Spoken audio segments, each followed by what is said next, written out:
వినేవాడు వెర్రోడైతే చెప్పేవాడు పాకిస్తాన్ ప్రేమికుడు లేదా పాకిస్తానోడు. నిన్న ఏదైతే హసీం మోసా అనేటటువంటోడు ఇందులో కీలక పాత్ర పోషించాడు. ఇన్సిడెంట్స్లో వివిధ వీడియోలు చూసిన తర్వాత అందులో ఉన్నటువంటి ఫేసుల్లో ఒకటి ఐడెంటిఫై చేసింది. వాడు పారామిలిటరీలో పనిచేసినటువంటి పాకిస్తానీ సైనికుడు. అంటే దాదాపుగా ఆల్ వ్యవహారాల మీద ఎక్స్పర్ట్. నేను ముందే చెప్పా, ఇది తీవ్రవాదుల దాడి కంటే కూడా పాకిస్తాన్ సైన్యం చేయించిన దాడి, సైనికాధికారి చేయించిన దాడి. ఎందుకయ్యా అంటే వాళ్ళు అంత ట్రైన్డ్ ఉండరు తీవ్రవాదులు, చస్తారు చంపుతారు.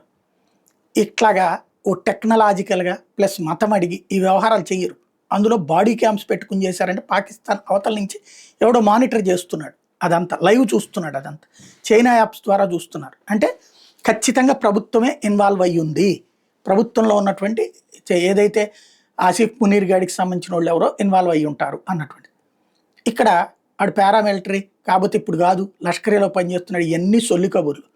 ఓ రకంగా చెప్పాలంటే మనకిప్పుడు రైల్వేలో పనిచేసేవాళ్ళు, సమాచార శాఖలో పనిచేసేవాళ్ళు, ఇట్లా కేంద్రంలో పనిచేసే శాఖలో ఇన్కమ్ ట్యాక్స్లో పనిచేసేవాళ్ళు, ఇట్లాంటి వాళ్ళు మనకి డెప్యుటేషన్ మీద రాలా. పాకిస్తాన్లో సైన్యాధికారులు చివరికి తీవ్రవాదులకి తీవ్రవాద సంఘాలకి డెప్యుటేషన్కి వెళ్తారు.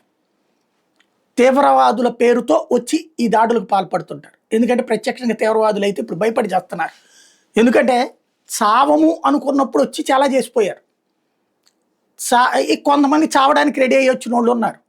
చావడానికి రెడీ అయ్యి వచ్చే వాళ్ళు తగ్గిపోయారు. ఇప్పుడు చావు అనుకుని వద్దామంటేనేమో చంపాతలు పడేస్తుంది. పోనీ ఇక్కడ దాడి చేసినప్పుడు మేము సేవ్ చేస్తాం, అక్కడికి వచ్చేద్దరు కానీ పాకిస్తాన్ కానీ సేవ్ చేసి తీసుకెళ్తే పాకిస్తాన్లో గుర్తు తెలియని వ్యక్తులు వచ్చి లేపేస్తున్నారు. కాబట్టి అక్కడ భయపడి చేస్తున్నారు. అందుకని ఇక సైన్యాన్నే తీవ్రవాదులుగా పంపిస్తున్నారు అన్నమాట.